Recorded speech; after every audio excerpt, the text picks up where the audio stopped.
Today, using this luxury coach as an example, we're going to walk you through our two-step cleaning and disinfection process. Everything comes in our cleaning and disinfection kit, and we begin by mixing our concentrate with water.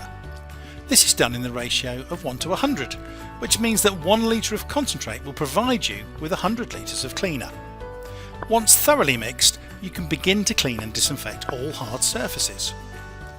Our cleaner contains a biocide that not only kills bacteria and viruses during cleaning, when combined with step 2 in the process, it continues to kill them for up to 10 days. As you can see from the video, you should clean all hard surfaces thoroughly, especially those that are likely to be touched by anyone during normal day-to-day use.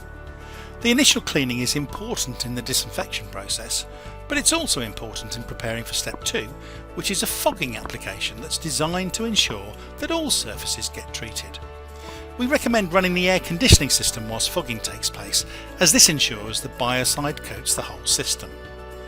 Don't forget to fog the luggage compartment as well as the passenger area, and that's it. Simply repeat this process every 7 days for ongoing protection.